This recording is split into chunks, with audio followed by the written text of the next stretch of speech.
Good evening, everyone. It is Felicia Carter with Lioness Creation Designs and Cottage Institution.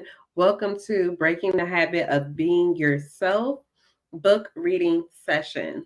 So I hope that you all climb on in the room. I apologize for being late. I was trying to get my food together and so that I could go ahead and eat while we are doing the book reading session. If you can see in the scrolling messages, today we will be starting on part 2 of Breaking the Habit of Being Yourself by Dr. Joe Dispenza. Let me go ahead real quick and just notify my timeline that we are live. And then we will go ahead and get started.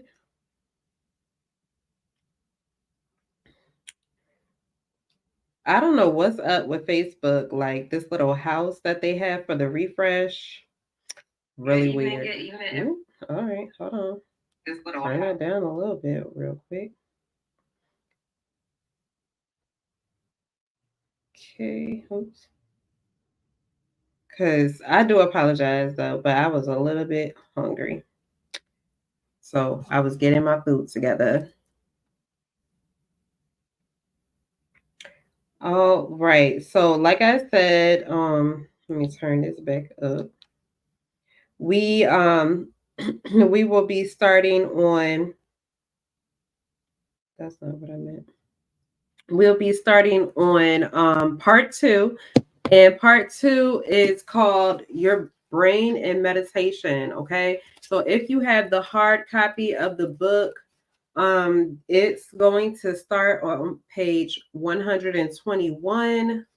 And y'all know that I have the audio version here on my phone on Spotify Premium, Audible if you have it, and or the hard copy of the book you can get from Amazon, a thrift store is readily available. Now, the day after, I think on last Tuesday, I was trying to start my Spotify up, and I forgot that if you don't um like actually change from what you were listening to on Spotify, it tries to start playing whatever you left off on when you hit play on Spotify, and it was trying to get me started on chapter 6, y'all.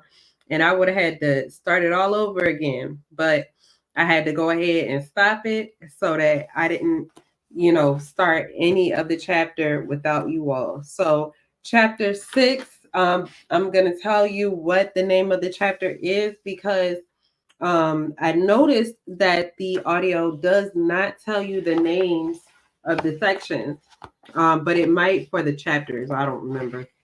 Chapter 6 is called Three Brains Thinking to Doing to Being. Three Brains Thinking to Doing to Being. Okay. So we are going to go ahead and get started. I am actually going to cut my video off for the moment because I'm going to eat while this is playing so that my food doesn't get cold. Um, so I apologize in advance if y'all do hear me eating or anything like that. Welcome, y'all. Please heart this live out and share it out for anyone who may your brain for anyone who may want to listen to the book. I hope that you all caught up on the book. It looks like the page actually will start on 123 for chapter 6 in the physical copy. So yeah, it looks like chapter 6 is about 50 minutes. I think that we can do that. 50 minutes. I think we can do that. And then on Thursday, we'll try to get through chapter 7. So y'all, we are, pretty much nearing towards the end. Well, not that quickly, but we are nearing towards the end of the book. We're halfway through the book. So I'm excited about that. I definitely want to hear your thoughts about what you think the book, if you think that it helped you at all in any way. I know for sure that this book has been helping me out some. So, yeah, I'm going to keep my comments up. So if you have questions, comments, concerns, or anything like that, definitely go ahead and put them in the comment section. And y'all know, once we get to a stopping point or the end of the hello or the end of the live, then I will go ahead and answer any questions or respond to any comments that were made during the live. All right, y'all, let's get started. And meditation.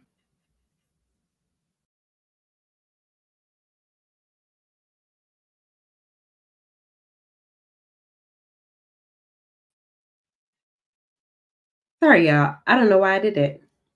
I can't remove myself in that way. So give me a second. I don't know why I did that. All right, now y'all should be able to hear me. It's often useful to compare one's brain to a computer. And it's true that yours already has all the hardware you'll need to change yourself and your life.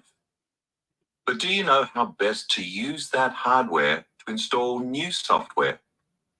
Picture two computers with identical hardware and software, one in the hands of a tech novice and the other being used by an experienced computer operator.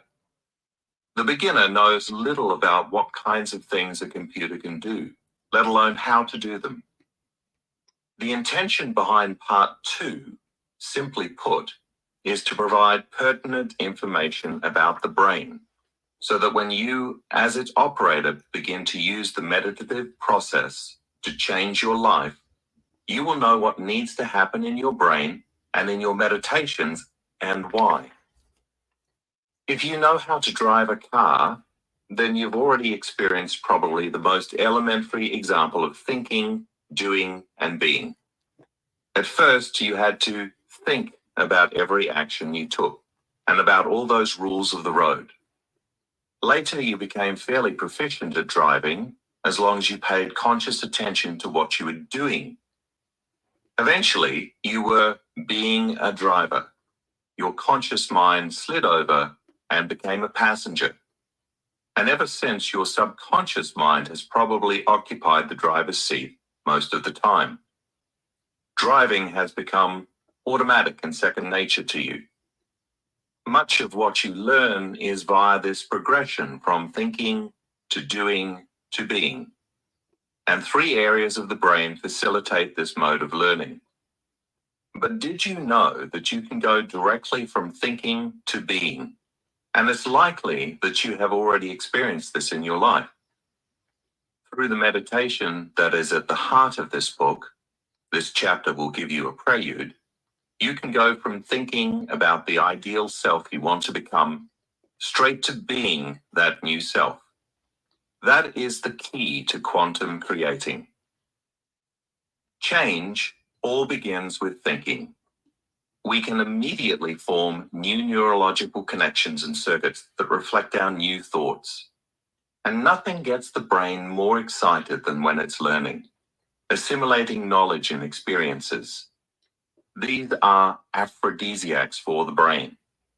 It fondles every signal it receives from our 5 senses. Every second it processes billions of bits of data. It analyzes, examines, identifies, extrapolates, classifies, and files information, which it can retrieve for us on an as-needed basis. Truly, the human brain is this planet's ultimate supercomputer. As you'll recall, the basis for understanding how you can actually change your mind is the concept of hardwiring, how neurons engage in long-term habitual relationships. I've talked about Hebbian learning, which states, nerve cells that fire together wire together. Neuroscientists used to think that after childhood, brain structure was relatively immutable.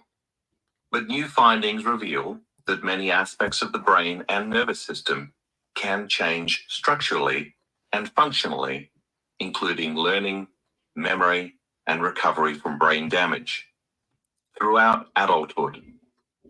But the opposite is also true. Nerve cells that no longer fire together no longer wire together. If you don't use it, you lose it. You can even focus conscious thought to disconnect or unwire unwanted connections. Thus, it is possible to let go of some of the stuff you've been holding on to that colors the way you think, act, and feel. The rewired brain will no longer fire according to the circuitry of the past. The gift of neuroplasticity, the brain's ability to rewire and create new circuits at any age as a result of input from the environment or our conscious intentions, is that we can create a new level of mind. There's a sort of neurological out with the old, in with the new, a process that neuroscientists call pruning and sprouting. It's what I call unlearning and learning, and it creates the opportunity for us to rise above our current limitations and to be greater than our conditioning or circumstances. In creating a new habit of being ourselves, we are essentially taking conscious control over what has become an unconscious process of being. Instead of the mind working toward one goal, I'm not going to be an angry person, and the body working toward another, let's stay angry and keep bathing in those familiar chemicals. We want to unify the mind's intent with the body's responses. To do this, we must create a new way of thinking, doing, and being. Given that to change our lives, we first have to change our thoughts and feelings, then have a new experience, which in turn produces a new feeling, and then we must memorize that feeling until we move into a state of being when mind and body are one. At least we've got a few things going for us. Along with the brain being neuroplastic, we could say that we have more than one brain to work with. In effect, we have 3 of them. For our purposes, this chapter will limit its focus to those functions of the 3 brains that relate specifically to breaking the habit of being ourselves. On a personal note, I find studying what the brain and other components of the nervous system do for us is an endlessly fascinating exploration. My first book, Evolve Your Brain, covered this topic in more detail than would serve our purposes here. There are additional resources for study on my website, www.drjoedispenza.com, and of course, many other excellent publications and websites are available for those who want to learn more about the brain, the mind, and the body. Refer Figure 6A, the 3 brains. Our thinking brain is the neocortex, the brain's walnut-like outer covering. Humanity's newest, most advanced neurological hardware, the neocortex, is the seat of the conscious mind, our identity, and other higher brain functions. The frontal lobe, discussed in earlier chapters, is one of 4 parts of the neocortex. Essentially, the neocortex is the brain's architect or designer. It allows you to learn, remember, reason, analyze, plan, create, speculate on possibilities, invent, and communicate. Since this area is where you log sensory data, such as what you see and hear, the neocortex plugs you into external reality. In general, the neocortex processes knowledge and experience. First, you gather knowledge in the form of facts or semantic information, philosophical or theoretical concepts or ideas that you learn intellectually. prompting the neocortex to add new synaptic connections and circuits. Second, once you decide to personalize or apply knowledge you have acquired to demonstrate what you learned, you will invariably create a new experience. This causes patterns of neurons called neural networks to form in the neocortex. These networks reinforce the circuitry of what you learned intellectually. If the neocortex had a motto, it might be, "Knowledge is for the mind." Simply put, knowledge is the precursor to experience. Your neocortex is responsible for processing ideas that you have not yet experienced, which exist as a potential for you to embrace at some future time. As you entertain new thoughts, you begin to think about modifying your behavior so that you can do something differently when the opportunity presents itself, in order to have a new outcome. As you then alter your routine action from the norm should happen, which will produce a new event for you to experience. The limbic brain, also known as the mammalian brain, located under the neocortex, is the most highly developed and specialized area of the brain in mammals other than humans, dolphins, and higher primates. Just think of when you're in the midst of that new experience and your senses send a rush of corresponding information from your external world to your neocortex, its neural networks organize themselves to reflect the event. Thus, experience enriches the brain even further than new knowledge. The moment those networks of neurons fire with a pattern specific to that new experience, the emotional brain manufactures and releases chemicals in the form of peptides. This chemical cocktail has a specific signature that reflects the emotions you are experiencing in the moment. As you now know, emotions are the end products of experience. A new experience creates a new emotion, which signals new genes in new ways.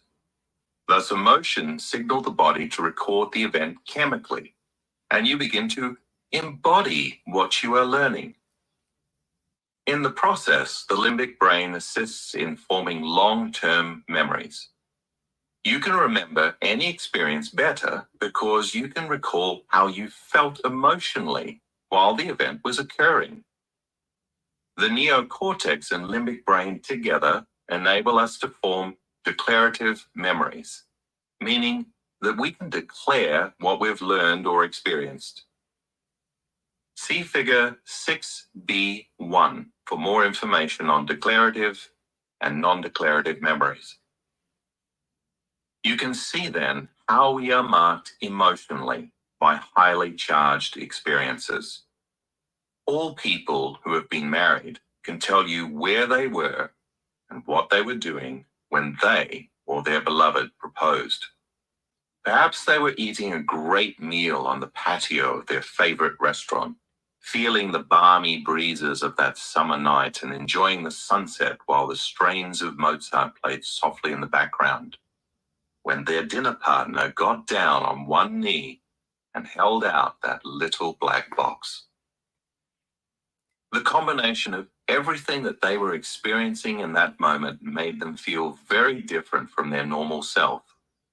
The typical internal chemical balance that their identity self had memorized got knocked out of order by what they saw, heard, and felt. In a sense, they woke up from the familiar, routine environmental stimuli that typically bombard the brain and cause us to think and feel in predictable ways. Novel events surprise us to the point that we become more aware in the present moment. If the limbic brain had a motto, it might be, "Experience is for the body." If knowledge is for the mind and experience is for the body, then when you apply knowledge and create a new experience, you teach the body what the mind has intellectually learned. Knowledge without experience is merely philosophy. Experience without knowledge is ignorance. There's a progression that has to take place. You have to take knowledge and live it. Embrace it emotionally. If you're still with me as I've been discussing how to change your life, then you've learnt about gaining knowledge and then taking action to have a new experience, which produces a new feeling. Next, you have to memorize that feeling and move what you've learned from the conscious mind to the subconscious mind. You've already got the hardware to do that in the third brain area we'll discuss. Do you remember my talking about the common experience when we can't consciously remember a phone number, ATM pin, or lock combination, but we've practiced it so often that the body knows better than the brain, and our fingers automatically get the job done? That may seem like a small thing, but when the body knows equal to or better than the conscious mind, when you can repeat an experience at will without much conscious effort, then you have memorized the action, behavior, attitude, or emotional reaction until it has become a skill or a habit. When you reach this level of ability, you have moved into a state of being. In the process, you've activated the third brain area that plays a major role in changing your life, the cerebellum, seat of the subconscious. The most active part of the brain, the cerebellum, is located at the back of the skull. Think of it as the brain's microprocessor and memory center. Every neuron in the cerebellum has the potential to connect with at least 200,000 and up to 1 million other cells to process balance, coordination, awareness of the spatial relation of body parts, and execution of controlled movements. The cerebellum stores certain types of simple actions and skills, along with hardwired attitudes, emotional reactions, repeated actions, habits, conditioned behaviors, and unconscious reflexes and skills that we have mastered and memorized. Processing amazing memory storage, it easily downloads various forms of learned information into programmed states of mind and body. When you are in a state of being, you begin to memorize a new neurochemical self. That's when the cerebellum takes over, making that new state an implicit part of your subconscious programming.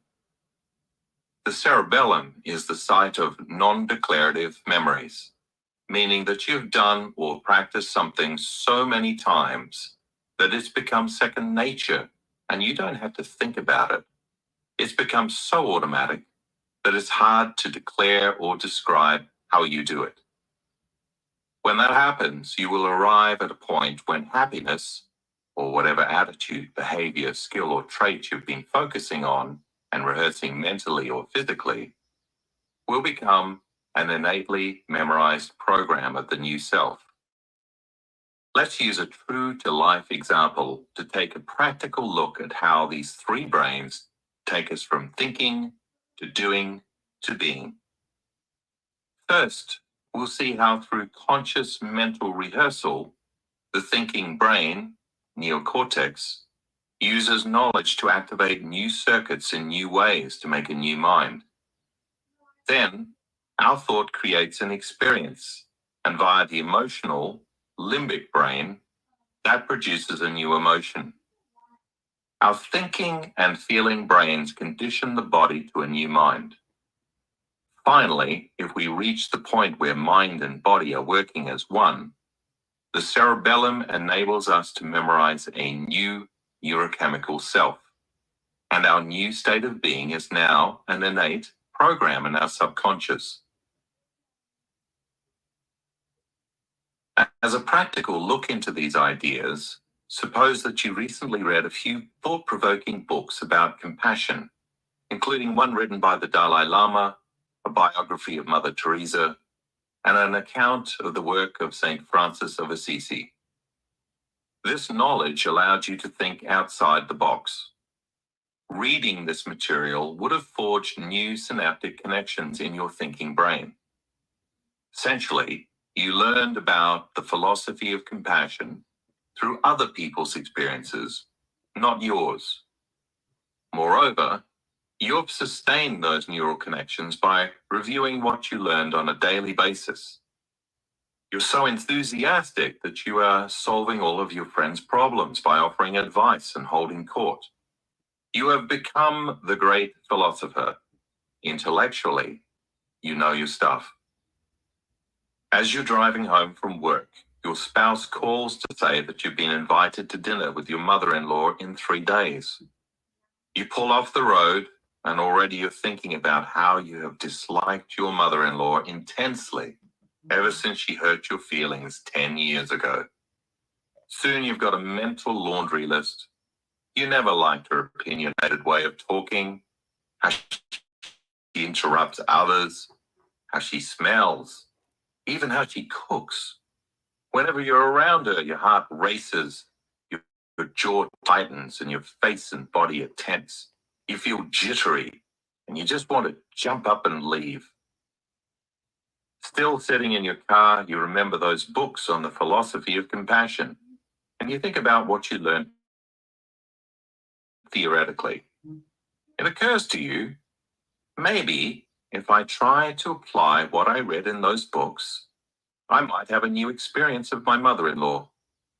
What did I learn that I can personalize to change the outcome of this dinner? When you contemplate applying that understanding with your mother-in-law, something wonderful begins to happen. You decide not to react to her with your typical set of automatic programs. Instead, you begin to think about who you no longer want to be and who you want to be instead. You ask yourself, how do I not want to cool off the neural circuits that are connected to the old you? You're starting to unwire or prune away that old you from functioning as an identity. You could say that because your brain isn't firing in the same way, you are no longer creating the same mind. Then you review what those books said to help you plan how you want to think, feel, and act towards your mother-in-law. You ask yourself, how can I modify my behavior, my actions, and my reaction so my new experience leads to a new feeling? So you picture yourself greeting and hugging her, asking her questions about things you know she's interested in, complimenting her on her new hairdo or glasses. Over the next few days, as you mentally rehearse your new ideal of self, you continue to install more neurological hardware, so you'll have the proper circuits in place, in effect, a new software program, when you actually interact with your mother-in-law. For most of us, to go from thinking to doing is like inspiring snails to pick up the pace. We want to stay in the intellectual, philosophical realm of our reality. We like to identify with the memorized, recognizable feeling of our familiar self. Instead, by surrendering old thought patterns, interrupting habitual emotional reactions, and foregoing knee-jerk behaviors, then planning and rehearsing new ways of being, you are putting yourself into the equation of that knowledge you learned and beginning to create a new mind. You are reminding yourself who you want to be. But there is another step that we must address here. What happened as you began to observe your old personality self related to the familiar thoughts, habitual behaviors, and memorized emotions that you previously connected with your mother-in-law? In a way, you were going into the operating system of the subconscious mind, where those programs exist, and where you were the observer of those programs. When you can become aware of or notice who you are being, you are becoming conscious of your unconscious self. As you began to psychologically project yourself into a potential situation ahead of the actual experience, the impending dinner, you began to rewire your neural circuitry to look as though the event, being compassionate towards your mother-in-law, had already taken place. Once those new neural networks began to fire in unison, your brain created a picture, vision, model, or what I will call a hologram, a multi-dimensional image, representing the ideal self that you were focused on being. The instant this happened, you made what you were thinking more real than anything else. Your brain captured the thought as the experience and upscaled its gray matter to look as though the experience had already occurred. Soon it's game time, and you find yourself sitting at dinner, face to face with good old mum. Instead of knee-jerking when her typical behaviors manifest, you stay conscious, remember what you learned, and decide to try it out. Rather than judging, attacking, or feeling animosity towards her, you do something completely different for you. Like the books encouraged, you stay in the present moment. Open your heart and really listen to what she's saying. You no longer hold her to her past. Lo and behold, you modify your behavior and restrain your impulsive emotional reactions, thereby creating a new experience with your mother-in-law. That activates the limbic brain to cook up a new blend of chemicals, which generates a new emotion. And all of a sudden, you truly start to feel compassion for her. You see her for who she is. You can even see aspects of yourself in her. Your muscles relax, you feel your heart opening, and you breathe deeply and freely. You had such a great feeling that day that it lingers. Now you're inspired and open-minded, and you find that you truly love your mother-in-law. As you couple your new internal feeling of goodwill and love for this person in your external reality, you connect compassion with your mother-in-law. You form an associative memory. Once you began to feel the emotion of compassion, in a sense, you chemically instructed your body what your mind philosophically knew, and that activated and modified some of your genes. Now you've gone from thinking to doing. Your behaviors match your conscious intentions. Your actions are equal to your thoughts. Mind and body are aligned and working together. You did exactly what those people did in those books. So by intellectually learning compassion with your brain and mind, then demonstrating this ideal in your environment through experience, you embodied this elevated feeling. You just conditioned your body to a new mind of compassion. Your mind and body were working together. You embodied compassion. In a sense, the word has become flesh. From your efforts to embody compassion, you now have your neocortex and limbic brain working together. You're out of the box of the familiar, habitual, memorized self, which operates within a set of automatic programs. And you're in a new thinking and feeling cycle. You've experienced how compassion feels, and you like it better than the covert hostility, rejection, and suppressed anger. Hold on, though. You are not yet ready for sainthood. It's not enough to have mind and body working together one time. That got you from thinking to doing.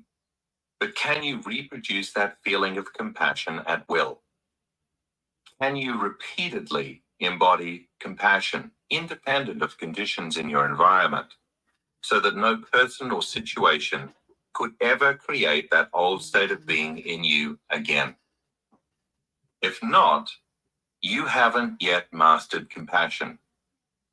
My definition of mastery is that our internal chemical state is greater than anything in our external world.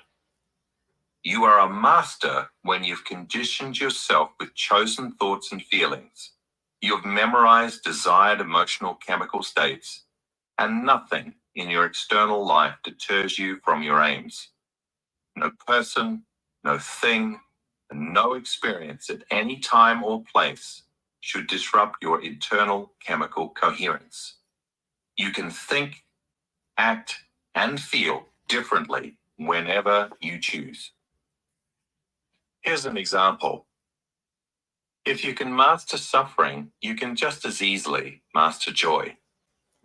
You probably know someone who's mastered suffering, right? So you call her and ask, "How are you?" So. Listen, I'm going to go out with some friends to a new art gallery and then eat at this restaurant that has really healthy desserts. Afterwards, we're going to listen to some live music. Would you like to come with us? No, I don't feel like it. But if she said what she actually meant, she'd say, "I've memorized this emotional state, and nothing in my environment, no person, no experience, no condition, no thing is going to move me from my internal chemical state of suffering. It feels better to be in pain than to let go and be happy. I'm enjoying my addiction for now, and all these things that you want to do might distract me from my emotional dependency." But guess what?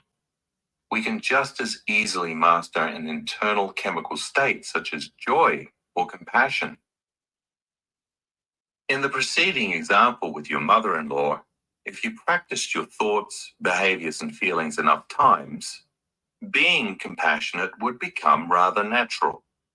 You would evolve from just thinking about it to doing something about it to being it. Being means that it's easy, natural, second nature, routine, and unconscious. Compassion and love would be as automatic and familiar to you as those self-limiting emotions you just changed. So now you need to replicate this experience of thinking, feeling, and acting out of compassion. If you do, you will break the addiction of your past emotional state and neurochemically condition your body and mind to memorize the internal chemical state called compassion better than your conscious mind.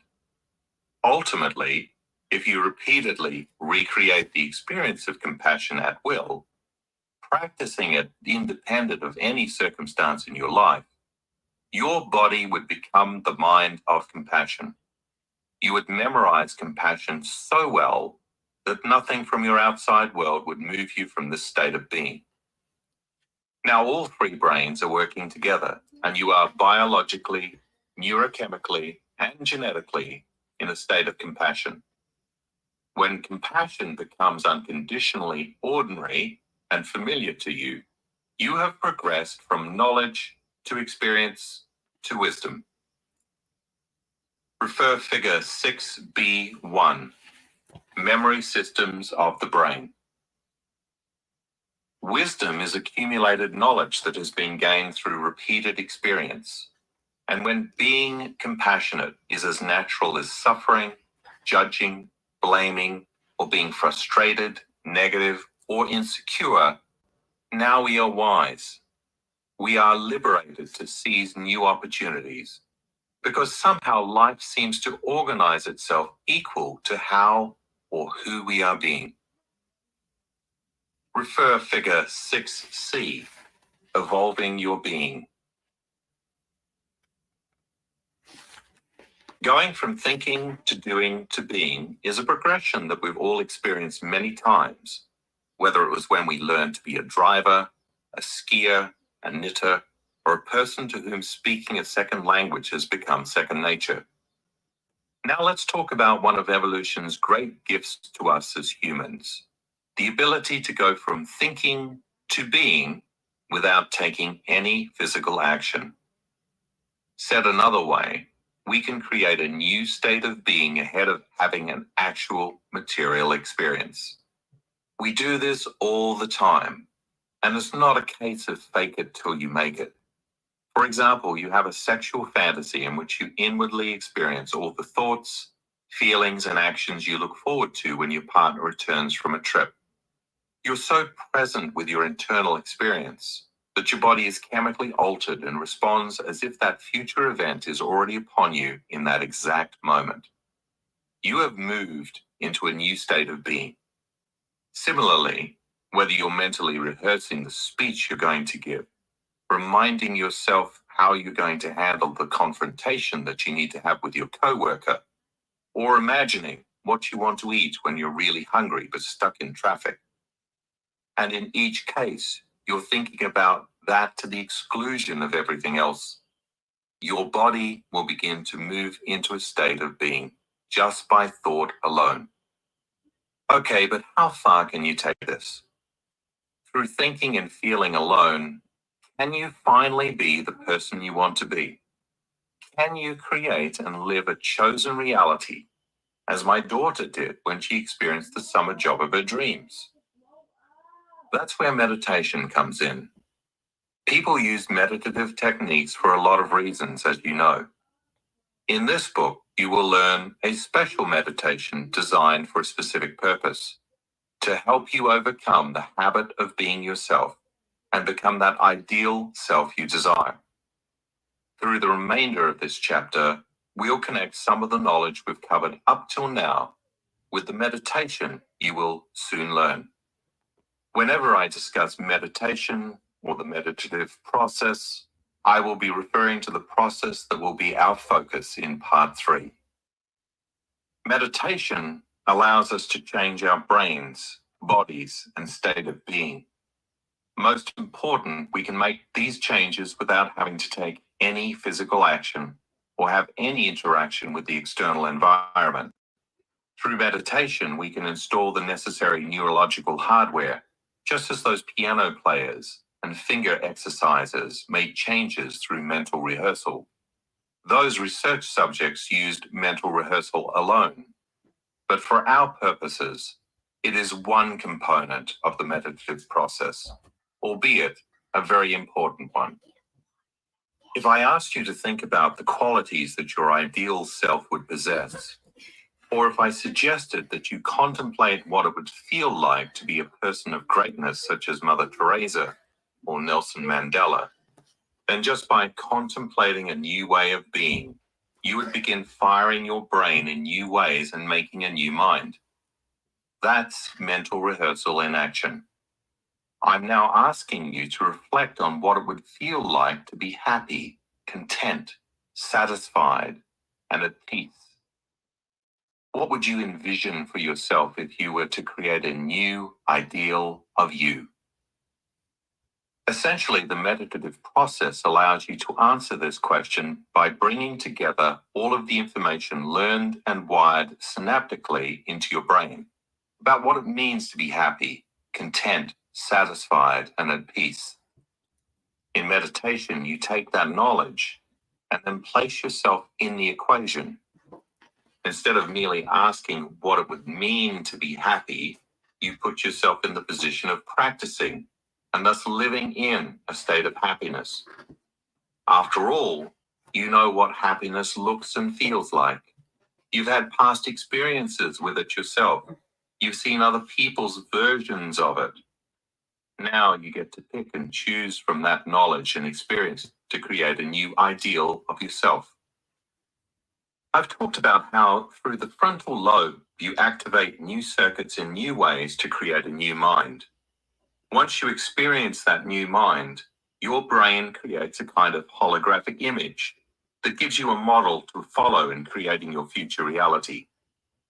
Because you've installed new neural circuits ahead of any real experience, you don't have to carry out a non-violent revolution as Gandhi did.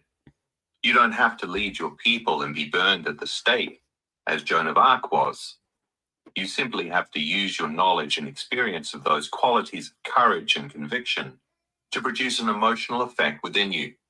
The result will be a state of mind. By repeatedly producing that state of mind, it will become familiar to you and you will be wiring new circuits. The more often you produce that state of mind, the more those thoughts will become the experience. Once that thought experience transformation takes place, The end product of that experience will be a feeling, an emotion. When this occurs, your body, as the unconscious mind, does not know the difference between an event that takes place in physical reality and the emotions you created by thought alone. As someone who is conditioning the body to a new mind, you'll find that your thinking brain and the emotional brain are now working in concert. Remember that thoughts are for the brain and feelings are for the body. When you are both thinking and feeling in a specific way, as a part of the meditative process, you are different from when you started out. The newly installed circuits, the neurological and chemical changes that have been produced by those thoughts and emotions, have altered you in such a way that there is physical evidence in the brain and body that shows those changes. At that point, you've moved into a state of being. You're no longer just practicing happiness or gratitude or whatever. You are being grateful or happy. You can produce that state of mind and body every day. You can continually re-experience an event and produce the emotional response to that experience of how you would feel if you were that new, ideal self. If you can get up from your meditative session and be in that new state of being, altered neurologically, biologically, chemically, and genetically, you have activated those changes ahead of any experience, and you'll be more prone to acting and thinking in ways equal to who you are being. You have broken the habit of being yourself. Refer figure 6D, thinking to being. As a reminder, when you are in a new state of being, a new personality, you also create a new personal reality. Let me repeat that. A new state of being creates a new personality. A new personality produces a new personal reality. How will you know whether this meditative practice has activated your three brains to produce the intended effect? Simple. You will feel different as a result of investing in the process. If you feel exactly as you did before, if the same catalysts produce the same reactions at you, then nothing has happened in the quantum field. Your same thoughts and feelings are reproducing the same electromagnetic signal in the field. You haven't changed chemically, neurologically, genetically, or in any other way. But if you eventually get up after your meditation sessions and feel different from when you began them, and if you can maintain that modified state of mind. Hold on, y'all. Why did it do that? Okay. My Spotify closed out. Yeah. Or in any other way. But if you eventually get up after your meditation sessions and feel different from when you began them, and if you can maintain that modified state of mind and body, then you have changed. What you've changed inside of you, the new state of being that you created, should now produce an effect outside of you. You have moved beyond the cause and effect model of the universe, that old Newtonian concept of something external to you, controlling your thoughts, actions, and emotions. I'll return to this point in a bit. You will also know that your meditation has been fruitful if something unexpected and new shows up in your life as a result of your efforts. Remember, the quantum model tells us that if you have created a new mind and a new state of being, you have an altered electromagnetic signature. Because you are thinking and feeling differently, you are changing reality. Together, thoughts and feelings can do this. Separately, they cannot. Let me remind you again, you can't think one way and feel another and expect anything in your life to change. The combination of your thoughts and feelings is your state of being. Change your state of being and change your reality. Here's where coherent signals really come into play. If you can send into the quantum field a signal coherent in thought and feeling, state of being, independent of the external world, then something different will show up in your life. When it does, you will no doubt experience a powerful emotional response, which will inspire you to create a new reality once again. And you can use that emotion to generate an even more wonderful experience. Let me get back to Newton. We are all conditioned by the Newtonian notion that life is dominated by cause and effect. When something good happens to us, we express gratitude or joy. So we go through life wanting for someone or something outside of ourselves to regulate our feelings. Instead, I'm asking you to take control and to invert the process. Rather than waiting for an occasion to cause you to feel a certain way, create the feeling ahead of any experience in the physical realm. Convince your body emotionally that a gratitude-generating experience has already taken place. To do this, you can pick a potential in the quantum field and get in touch with how it would feel if you were experiencing it. I'm asking you to use your thought and feeling to put yourself in the shoes of that future self, that possible you, so vividly that you begin to emotionally condition your body to believe that you are the person now. When you open your eyes after your meditative session, who do you want to be? What would it feel like to be this ideal self, or to have this desired experience? To fully break the habit of being yourself, say goodbye to cause and effect and embrace the quantum model of reality. Choose a potential reality that you want, live it in your thoughts and feelings, and give thanks ahead of the actual event. Can you accept the notion that once you change your internal state, you don't need the external world to provide you with a reason to feel joy, gratitude, appreciation, or any other elevated emotion? When your body experiences that the event is occurring in that moment, and it feels real to you, based solely on what you're focused on mentally and feeling emotionally, then you are experiencing the future now. The moment you are in the state of being, in that now moment, and present in that experience, that's when you're connected to all possible realities that exist in the quantum field. Remember that if you are in the past or the future, based on your familiar emotions or anticipation of some effect, you don't have access to all possibilities the quantum field holds. The only way to access the quantum field is by being in the now. Keep in mind that this concept cannot just be an intellectual process. Thoughts and feelings must be coherent. In other words, this meditation requires that you drop down about 10 inches out of your head and move into your heart. Open your heart and think about how it would feel if you embodied a combination of all the traits that you admire and that make up your ideal self. You may object that you can't know how it would feel because you've never experienced what it's like to have those traits and to be that ideal self. My response is that your body can experience this before you have any physical evidence, ahead of your senses. If a future desire that you've never experienced actually does manifest in your life, you'd have to agree that you would experience an elevated emotion such as joy, excitement, or gratitude.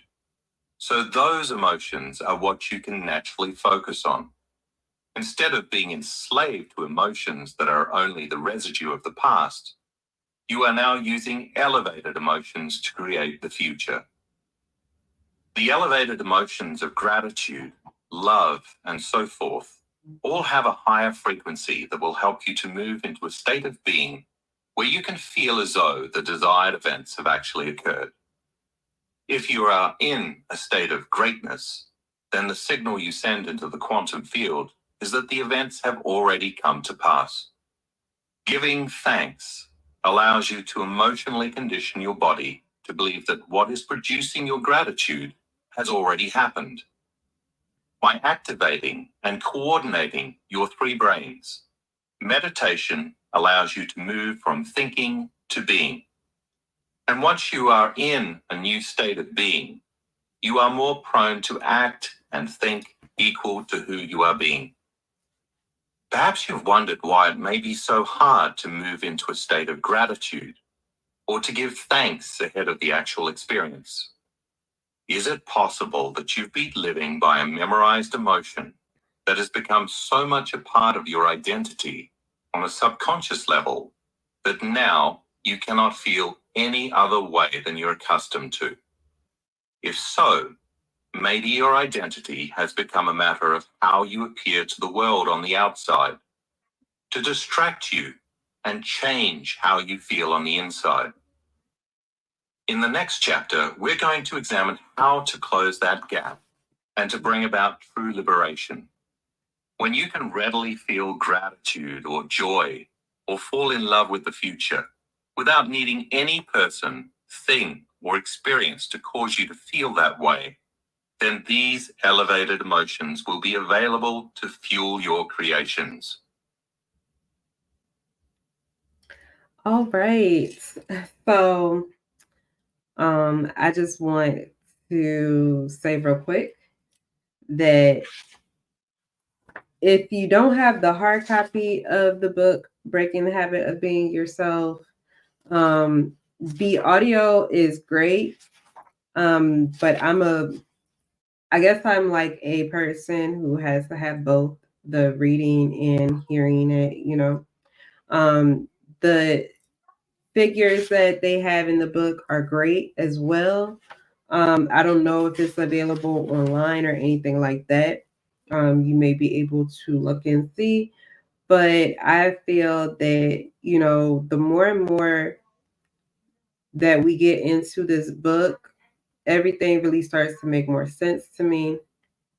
I feel that, you know, thinking, feeling, and doing, and being, like, it all makes sense to me, and it really is helping me to be able to change my mindset on a lot of things. There are a lot of things that I have felt differently about lately.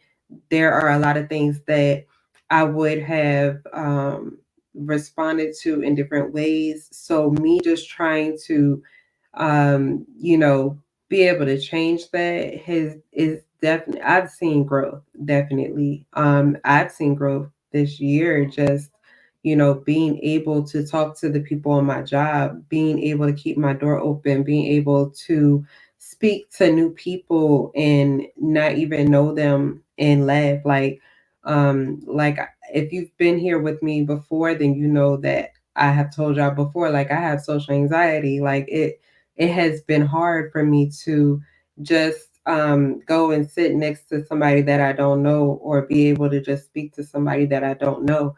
And I have even, been making small efforts where I'm able to do that, where I'm able to talk to just a random stranger and laugh without feeling awkward. So I definitely feel like the things that you do, the things that you read, the things that you educate yourself on can definitely help with that. And I definitely feel that this book, and not this book alone, but just my circle, the people who I talk to, the people who I associate with on Facebook and in person, has definitely helped me grow in that way. I feel that me being able to, I don't care how long it takes me on my journey to do the things that I need to do, because everybody's journey is different. Some people feel like you may not be growing because they don't see progress in you, but you see the progress in yourself, and know that no matter what it is, that you are growing. This is not a race.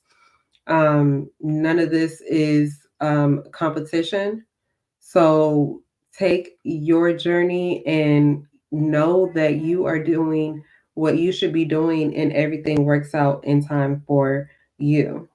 So I think that this book is amazing, and If you haven't started reading it with us, if you haven't gotten your copy, if you haven't gotten the audiobook, please get it. It's definitely life changing. It's definitely life changing. You know, I'm not the type of person, I don't write in my books or anything like that when I get them. But I'm definitely, I think once we finish this book, I'm definitely going to go back and read it myself and maybe take some notes and things like that. But this book is definitely a book that I feel that if you haven't read it and you're on a spiritual journey or a journey to transform yourself in some way, because you don't have to be spiritual, you could be religious and read this book. This book is for everybody. I feel like if you are on a self transformation journey, definitely get this book and it will um, help you to change your mindset if you're ready for that. Now, I did see a comment here. I don't know if you're still here, Untria, or Untria. Sorry if I said it wrong. You said lately I've just been short, emotional, and feeling like I'm lonely, fighting through it. It hurts, but I know I'm healing. And yes, you are healing. Um, and being emotional, there's nothing wrong with being emotional. Everybody has emotions, and being able to feel those emotions is important. So don't write off the reason why you're emotional. Find out why you're emotional. If you feel like you're lonely, why do you feel that you're lonely? Um, the best time is the time when you're by yourself and you're really able to, figure out, why do I feel this way? When you're by yourself and you are figuring out who it is that you are. Um, a lot of the times, uh, especially if you're going through a spiritual journey, a lot of the times there are moments where you may feel like you are alone, um, which causes, it could cause depression and things like that. But if you think about it to a point of that you're never alone, because you're with yourself, your higher self, um, and also, there are people who need you and love you. You can pretty much get through anything. You're never alone completely. um you know you always have, and I don't know if you're religious, I don't know what it is, but you always have your higher self, God, the universe, whatever it is, something that is your greatest version of yourself. And if you can find how to love yourself and love on yourself even more, then you're never by yourself. You know, you just have to figure out what is it that you're here for, and, what makes you happy. What is it that you should be doing that is going to make you at your happiest, you know? Um, Continue to heal. Healing is never completely done. I believe that you're never completely healed from all things. You may be more healed than you've ever been before, and you may feel great and everything, but continue to work on what it is that you need to work on. Embrace yourself, embrace the moments that you are alone. Some people can't do that, and it makes it really difficult. So embrace those moments. Use that as a meditative moment. Use that as a moment to just love on yourself, talk to yourself, embrace it all. That's something that, I'm definitely working on myself. And now when there's silence and it's just me, I Try to enjoy that with every moment. Being with someone or having people around you is a trauma response. Why do you not like being by yourself? Figure that part out. Okay. All right, y'all. So on Thursday at 6:30 p.m. Eastern Standard Time, we will start on chapter 7. Uh, it is called The Gap. And if you have the hard copy, it is going to be page 147. I do just want to say that, before I would have looked at the angry emoji that is on this live and been like, man, I wonder why somebody's angry. But I feel like right now, the fact that someone was angry that we are reading this book, it just means that they have more work to do on themselves. And it lets me know that I'm moving in the right direction because I know that this is getting out to who it needs to get out to. And so if they saw it, maybe one day they will learn to work on themselves. If not, it's okay because I'm doing what I need to be doing. Breaking the Habit of Dr. Joe Dispenza by Dr. Joe Dispenza. Breaking the Habit of Being Yourself by Dr. Joe Dispenza. Anyway, Thursday, we're going to start chapter 7, page 149. I love y'all. Thank y'all so much for tuning in. I hope that y'all hearted and shared this out on your timelines. Yeah, I will catch you all later. Bye.